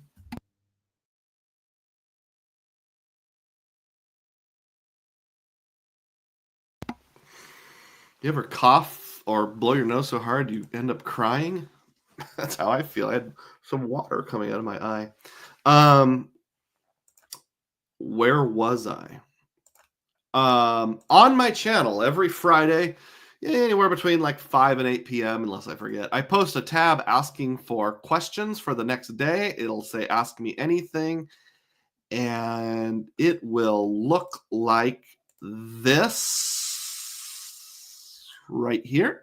That's what you'll see. So ask me anything. Dugroz reports live tomorrow at 9:30 a.m. Central Time. You know the drill. Put questions here. The theme is to be determined. Came up with credit card blunders the last second. You can also guess where this picture was taken. So there's the picture. It's my head. I don't love this picture of me. I feel like my head is like the number 8. Like it's wide at the bottom, squished at the middle, and then wide at the top. Like my glasses are squishing in my giant head. So definitely not the most flattering picture. But at least as of when I went to bed last night, nobody had guessed where that picture was taken. So I'll leave the guesses open. But I'm going to go ahead and read all of the stuff, all the questions that were posted. Sometimes if you don't post them until right about the time the live stream is starting, they may not show up. So if you put a question on here and I don't get to it, just speak up in the comment section. All right, first question is from Ian, who is already on board. And Ian asked this: have you ever called credit card customer support and as soon as you pick up the phone, you hang up because you hear the representative and you know they are a dummy? I find myself doing it more and more these days. Ian's also added an additional comment. I'm fired up. I'm on the phone with Amex right now trying to fix this linkage issue that I have. I wonder if that was the one that was mentioned earlier. The first person I spoke to sounded suspect, but rolled with it, and I got nowhere. Hung up, called back a few more times. Each person sounded stupid, so I went on to the next one. The fourth human sounded smart, and she sorted it out in about 5 minutes compared to the previous 40. Well, that is a real thing. Now, you said, have I ever called for customer support on something and then hung up right away because the representative I get sounds like they don't know what they're doing? I know I have hung up before and tried again later. I say this as someone who worked in a call center for 5.5 years. I do have sympathy for those people. There are good people that work in call centers, and there are bad people that work in call centers. There are lazy people. There are people that get ahead by gaming the system. I can think of a specific guy who talked like a robot, but because our company rewarded you for objective things rather than subjective things, he got promoted to a high position quickly. No, ma'am, you're not allowed to do that. No, ma'am, that is not correct. Well, you need to log into the website. Like, one of the things you could do with a 401k is take a hardship withdrawal. And I think just to make people mad on purpose, he would read them off like this. Like, there are only 5 valid reasons. One of them is to pay for college tuition. Are you paying for college tuition? No. The second is if you die, are you dead? Like, I've actually heard him ask people that. And then there was another guy who sat just like a row over named Walt, older guy, super friendly, took his time, never got a promotion because he was a slow talker. But if you called in, you wanted to get a hold of Walt. So I have sympathy to call center people. What I will say is it's okay to ask for a supervisor. Just do it in a friendly way, because usually it's a lack of knowledge or lack of authority. So like if you call Jill on the phone and she's 22 years old, straight out of college, has only worked there for 6 weeks, and you call in about some very obscure benefit, she might not even know about it. So don't get mad at her. Just say, you know what? I'm not mad at you. I'm just mad at the way your system works. Could I please speak to a supervisor? And sometimes you have to like ask 3 times. I probably have to ask twice. I probably have to ask 3 times. May I still speak with the supervisor? They'll be like, okay. So I've done that. I don't know if I've ever hung up on someone because they sound dopey right away, but I might. So yeah, there were people I worked with that were really good and people that were really bad, and some people that were just ignorant because they were new. Here's another example. So my mom and dad have an Aflac policy. I actually was an insurance agent like 20 years ago, early in my working career. And for like 6 months, I was an independent agent. And one of the products I sold was Aflac. And they bought like one of the first Aflac policies I ever sold. And it's an older policy they don't even have anymore. There's a rider attached to the cancer policy called the rare disease rider, which is like a list of 100 rare diseases you pay like an extra $1 a month for. One of them is osteomyelitis, which is like an infection that gets into your bone. And my dad actually was hospitalized for that a couple years ago. So I went in to file the claim, and online there's no place to indicate that you're wanting to claim the rare disease rider. It's just a cancer claim. It's part of the cancer policy, but it's not for cancer. So when I submitted online, I got an instant rejection because it wasn't cancer. So I had to file a paper appeal and then call in. And one point I called in, and the poor person I spoke to they didn't even know the rare disease rider existed because they hadn't sold it in 10 years. So I had to like kindly ask for, like, I don't remember what I said. Supervisor, like, can I talk to someone who's worked there for more than 5 years? Because it's a rare product and I just don't think you know about it. You've probably never been trained on it. I know where I work now, even it doesn't come up a lot, but there are products that like we haven't sold in 2 decades that like there's only like 3 people in the whole company who know how they work. So if you don't get Janice, you're not going to be able to have your product serviced. So there's your answer. Thank you for asking, Ian. I really took a roundabout way to answer that. I don't think I've ever hung up on someone immediately because they sound dopey, but maybe I will in the future. Ian also said that's a great tree behind you in the picture. It is a nice big tree. Does that help anybody know where this photo was taken? I'm looking at the comments to see where I find my next comment.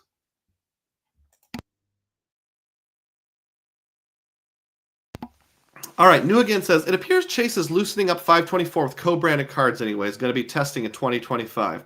That's good to know, because if the ink train isn't available, I might have to hop on some co-branded stuff, like the Hyatt business card, for example.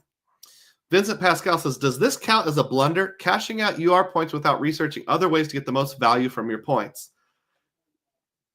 I'll allow it. It's a minor blunder because I cash them out on purpose now and then. But if it's just born of ignorance, then yes, I would say. John R. says, did you get value and how did you use them? I mean, for example, if you used your cashed out UR points to buy Bitcoin when it was under $10,000, then you did pretty well. John says, yes, unless you got good ROI on that cash out. Or excuse me, New Again says to John R.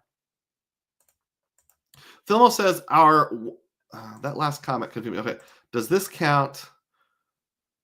Did you get good value?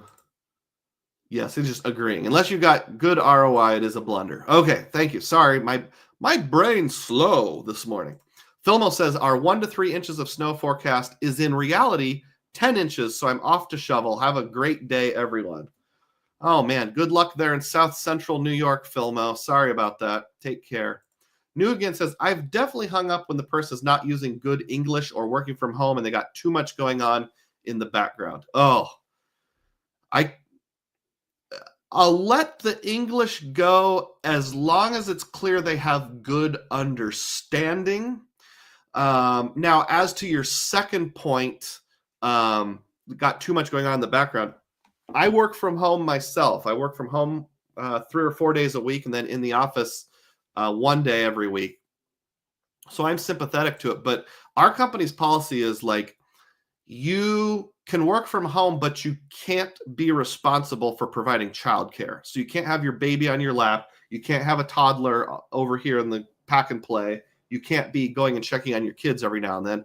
Obviously, if it's an older kid, like age 9 or above, and they're independent and it's just kind of a one-off thing, nobody gets upset. But you're not supposed to be providing childcare while doing your job. But I've called other companies where like you can very clearly hear kids playing in the background, like 4 or 5 feet away, or a baby crying, and then like a dog barking its brain out. Like you gotta, if you're gonna work from home, you have to make arrangements. You can't say I'm a dog lover, so I don't have to abide by the rules. That's how I really feel. Vincent says, cashed out sign-up bonus and invested a good chunk of it into stocks. Well, then maybe it was a good value. John R. said, I would have replied with, I'm dead inside. To my stupid guy who said, are you dead? Shouldn't say stupid. He wasn't stupid. He's actually kind of smart and borderline unethical because he knew what got reviewed and what didn't. New Again says, U.S. Bank customer representatives and supervisors are at least knowledgeable in the game. Chase is just rude and Citi LOLZ. Yeah, I would agree with that. I think U.S. Bank, at least if you have one of the more premium cards like the Altitude Reserve, they have their own special number on the back of the card. First of all, you only have to wait on hold for like 10 seconds and don't go through a tree. It's just like, if you'd like to speak with the representative, press 1 now. Beep. Hi, this is Sally with U.S. Bank. The representatives are really friendly, knowledgeable. It seems like they have good retention. It's just their IT is terrible. And then AMEX has generally, I mean, I know Ian had an issue earlier, generally pretty knowledgeable representatives, I feel like. Citi is just trash. Citi's not just trash, it's trash. Chase is somewhere in the middle. Isaac Ludlow says, going for Amex too early was the biggest blunder. Losing out on Cap One and Citi cards is quite a lot of value. Can't dispute that. And Rewards Master is here, and glad to be here. Good to see you, Rewards Master. All right, moving on with the community tab comments. The next question comes from 21 Sock, SOCC. Maybe I missed it, but have you ever checked out the Aeroplan Hotel Savers program? I think at the moment they offer 4th night free to card holders as well. I believe there's no limitations on where the points come from, unlike Pay Yourself Back. So in other words, you could transfer in from Chase, Amex, Capital One, use it on their hotel program, be fine. With so many transfer bonuses to Aeroplan and the fact you can book from programs like Preferred Hotels, it sounds pretty cool. Maybe less of a booking issue. Thank you very much. I appreciate that, 21 Sock. I need to look into that more. I have 2 initial impressions. One is Frequent Miler had done a dig on that. They dug into it, and their conclusion was it's not worth it because even though you get 4th night free, even though you might get a 10% discount, they badly mark up or inflate the prices to begin with. So you end up not getting value, and it will show as any other portal redemption like the Chase portal or what's the word I'm looking for? Expedia. I almost said Wikipedia. So you're not getting your status. So like if you use the Aeroplan hotel program to book a Hyatt, you're not getting it counting towards your highest status. If you already have status, it's not being recognized. If I use the Aeroplan program to book a Hilton, hoping to get my $10 breakfast credit, I'm not going to get that because it's going to show as a non-member booking. And then the second data point is I actually did look into it once, not in great detail. I looked up one specific hotel I was thinking about. And even with fourth night free, it wasn't worth doing. They had too much inflation. Now, maybe if you can get a lot of transfer bonuses, like 30% from Chase, 20% from Amex, those kind of things, maybe it would be worth it. And there is something to be said for just ease of having one currency. You don't have to have a whole bunch of hotel cards. And then when you go to the hotel, you could use your Aeroplan card with Pay Yourself Back for the card that you use for incidentals. Rewards Master says the Prestige, that's the city premium card, which is closed to new applicants, has a dedicated... Boop. Let's just pretend that never happened. The Rewards Master says the Prestige has a dedicated number and the customer service is much better. That's the city premium card that is grandfathered. That's good to know. New Again says, what portals and hotel brands recognize hotel status, though? I've had luck with the Amex portal only a couple times. If you book through Fine Hotels and Resorts on the Amex portal, then there'll be a spot to put in your like frequent flyer number or hotel status number or rewards program account number. And that will be honored because Fine Hotels and Resorts is almost like a special arrangement. It's not the same as the general public. I also heard, it might have been on the Stack Your Points podcast with Matt Clausen. It might have been someone else. I'm not sure. It might have been a frequent miler. Somebody said the new luxury properties with Chase, I think they're called The Edit, which is their equivalent of Fine Hotels and Resorts, has the same thing. It'll let, at least with Marriott, it'll let you put in your hotel status number and recognize that.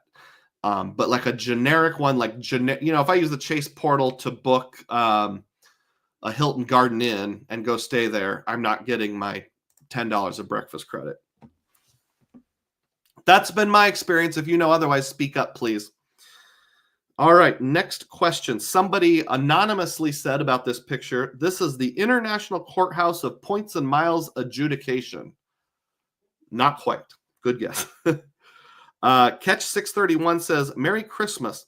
Are you a Cyclone basketball fan or just football? And in case you're wondering, Cyclone stands for the Iowa State Cyclones, my favorite college team.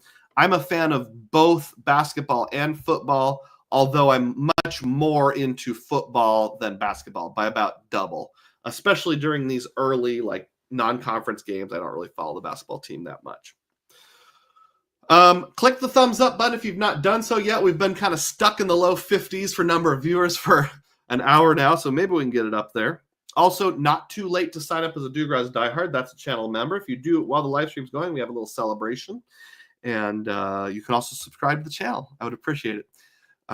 Any sort of super chat is appreciated too, even if it's just 99-cent super sticker. See who can find the dumbest super sticker to share. Ian K asked this, or said this. In 28 days, I'm taking the world's longest flight. It's EWR to SIN. And I had to look that up. That's Newark Airport to Singapore. 18 and a half hours. Would you ever do a flight this long? That's 5 biology breaks at least. It depends. I would only do it in business class or first class. There's no way I'm doing that in economy. I don't know how people live. Wouldn't you just straight up die sitting in economy for 18 and a half hours? If I was in business or first class, maybe, because I'm assuming you can sleep for the night. So let's say 8 of the 18 hours right there, you're just asleep, bring my CPAP, knock myself out, put on a mask. I'd consider it. I'd probably be more likely to reposition to the West Coast, spend a night or two, and then take off from there, more likely. So I don't think I would do it. You mentioning biology breaks is a good point. It's no secret that I am a frequent urinator. I have a small bladder. So like one thing I love about flying is I actually don't mind using bathrooms in an airplane because your vehicle keeps going while you're using a bathroom. Whereas if you're driving, you have to stop to use the bathroom. So that's an advantage to flying versus driving. You can keep going while using the bathroom. Somebody else is flying the plane. So if you want to read a book, you can do that. If you want to catch a nap, you can do that. So flying is just better than driving, in my opinion. Anything over about 4 hours. In October, I even, instead of going to Springfield, Illinois in my car, which would have been about a 6 to 7 hour drive with the way I drive and frequent stops, I flew to St. Louis, then drove about an hour and a half from St. Louis in the rental car. I was going to rent a car anyway.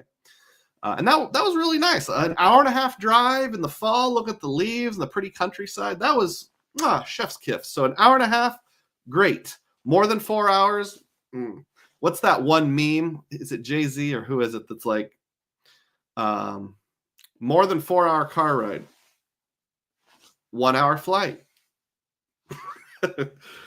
RemGB10 says this: I bit the bullet and applied for the US Bank Smartly credit card. I was at 224 with credit cards and 312 and 624 on inquiries. After review for 3 days, I was approved with a $15,000 credit limit. Congratulations, RemGB. That's awesome. My first US Bank card limit was only $500. Laughing emoji. I opened an investment account. I need only $100,000 in investments to waive the $50 fee. I think that's the annual IRA management fee. With a 4% base card, lots of other cards lose their appeal. 4% is a game changer. It's even comparable to many subs that are at anywhere between 4 and 10%. 4% is close enough to 5% that you don't need a lot of custom 5% earning cards or rotating categories, etc. It just changes your endgame core credit card psychology completely, as it indirectly simplifies your core setup. US Bank Altitude Reserve at 4.5 for in-person mobile wallet. Bank of America Custom Cash for online purchases at 5.25, and Smartly for everything else at 4%. Isn't that a great, simple setup? How long before Smartly is nerfed? Too good to last. Crying emoji. Hopefully, I get grandfathered before nerfing. Laughing emoji. Okay, so we got a lot going on there. First of all, congratulations on getting approved, RemGB. As I think about the whole Smartly setup, I did a video that was something like, is the Smartly worth it at 2.5%? And that's because I've worked for the same company for like 15 years, so I don't have $100,000 in retirement assets to move in there. It's locked up in my 401k without penalty. It's locked up unless I pay a penalty, which I don't want to pay a penalty. So the question is, would I roll over $100,000 from an old IRA or an old 401k to go into US Bank? It probably depends on what you want to do. Spaithco did a video with Matt Clausen where he talked about like truckloads of problems with the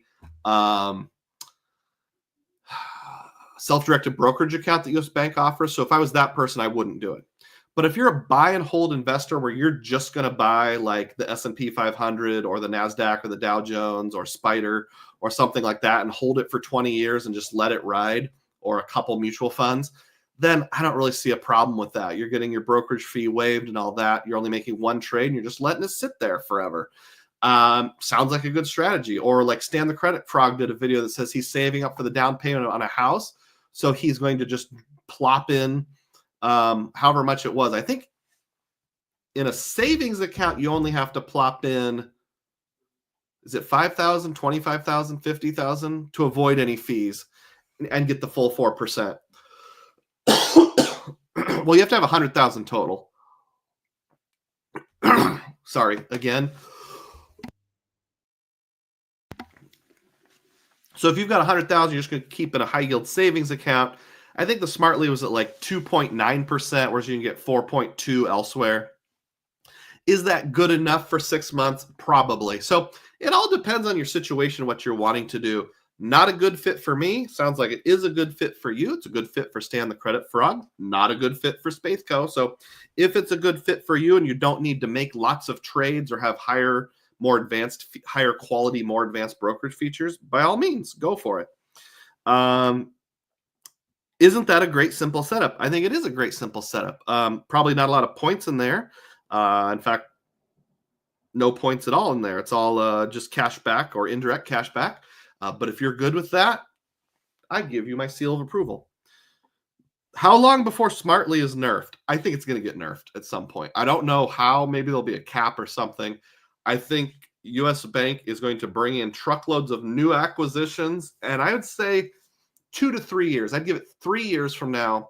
It's going to get nerfed in some way. They'll either be closed to new applications, there'll be a cap put on it, or something like that. But great post, RemGB. I really appreciate it. Thank you so much. That's it. So hopefully I didn't miss any comments. If I did, they went to moderation in YouTube, and I apologize. I'll catch up on my comments here, and then I'll reveal where this picture was taken. Where are we? Where are we? Okay. New Again says the Aeroplan hotel thing. The 4th night free is actually 25% off every 4 nights when using points. Definitely not free. And their points are worth more than that. Expires December 2025. Interesting. So, like, if you had a 4-night stay and every single night was exactly $100, let's say, they would give you $25 off each of the 4 nights. So discount. You just have to compare the prices they're charging to the cash rates to the what you can get with points rate and figure it out. I'm guessing, it's probably not going to beat like Hilton points or Hyatt points if you're into one of those programs, but I could be wrong. Vincent said, I flew a 16.5-hour flight from Doha to Dallas on Qatar and upgraded to Q Suites. Well, worth it. Yeah. Worth upgrading rather than just sitting in economy. Cesar Joel has arrived. Mi hermano. Sorry I'm late. I'll watch the live replay. Thanks, Cesar. Good to have your support. New Again says, the Smartly is only worth it if you have the $100,000 to invest. That way you waive fees. Everyone else fees eats into the 2.5% to 3% cash back. Possibly big time, depending on your spend. Yeah, always the big time. Always the it depends part, huh? Isn't that, so much of what we do is highly subjective. Sometime I need to have Spathco on my channel just so we can nerd out. It'll probably be a video where we get super technical, breakout spreadsheets, and it's like the real truth about points and miles, but only the nerdiest of the nerds are going to watch it, and it's going to have like 150 views ever. It would still be fun. Thomas says, 3 years. Oh, have you just arrived, Thomas, or was I not paying attention? Hi, Thomas Happy, a big-time diehard. 3 years. I'll take the under. Good morning, and thanks for the great content and the great community. Well, thanks, Thomas. Thank you for being a diehard and your dedicated support. I really appreciate that. We have come to the end of the program. Nobody has guessed the location, so I'll pull it up here on a map and see if I can find it. New Orleans, Louisiana. So yes, this was from when we did the creator meetup in New Orleans. And it was kind of like not in Jackson Square, but a little ways over from Jackson Square. I got to find I will bigginize my screen so you can follow along more easily. If anybody knows what it's called, let me know. So I walked from the World War II Museum back to my hotel, which was over in this general area. So it kind of looks like this type of thing here, Lafayette Square. Does that have a cool looking courthouse? There it is. Gallier Hall. I don't know what Gallier Hall is. It says NCIS, New Orleans City Hall. Does that mean like in the TV show NCIS, they pretended it was City Hall? Does anybody know? Feel free to let me know if you know.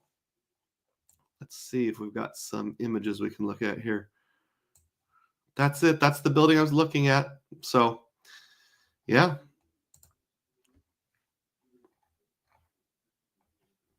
Okay, here's what some guy said. It's not really a tourist attraction. When New Orleans had this building constructed, there was quite a bit of controversy, and it was first used as a police station. Later, it was resolved, the roof completed, and James Gallier completed it as the City Hall. Today, it's not related to the city, but is a venue serving weddings and balls. Okay, so whatever that is, it's a building made to look like a courthouse, even though apparently it's not actually a courthouse. So, hey, you all learned something today. Last chance now. This is your 1-minute warning if you want to drop a super chat or a super sticker. As far as I'm aware, nobody took me up on the offer to find out what the dumbest looking super sticker is, but you still have a chance. I have often said in the past, any money that I earn from super chats and super thanks, if you're watching this after the fact, go down, find the 3 dots, click on it, and then there will be something with a heart and it says thanks. They all go towards my technology fund. 80% goes towards my technology fund. 20% goes to help my family budget because my family needs money. Webcam, microphone, new cell phone. Actually, the microphone is taken care of. Now, as of this exact moment, I'm still talking into my old Yeti black microphone. I think they call it Yeti blue, but the color is black. I got a new microphone. I don't remember what it's called. It's the same brand Matt Clausen got recently. And it's a Christmas gift. It's sort of like I picked it out and my kids are giving it to me. So I have to leave it under the tree wrapped up until Christmas. But starting in the new year, you should see a new microphone. I'll have one of those arms coming in because a friend donated that and some other audio equipment. And I'll be a real cool podcast guy at that point. So I would like to go through and just give a brief thanks to the people who decided to do super chats and other financial things. Ian Mascal donated $10. Celebrate. John gifted 5 memberships. That's very helpful. Thank you. Tom Graber gave $10.01. I thought there was 2 people that donated $10. There were. Chad Pennycuff donated $10 before the live stream started. Maybe that's why it's not showing up. So Chad Pennycuff, Tom Graber, John R., Ian Mascal. Okay, let me start this over. I'm just wetting the bed here. Okay, Chad Pennycuff gave $10 before the live stream started. Ian gave $10. Thank you, Ian. John gifted 5 memberships. Thank you, John. Tom Graber gifted $10.01. Thank you, Tom. TH gifted $5.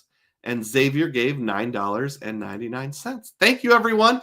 Click the thumbs up button on your way out the door. I wish you all a very Merry Christmas and a Happy Holidays and a Happy New Year. And as always, may your spending be frugal. May your points be plenteous. Thanks, everyone.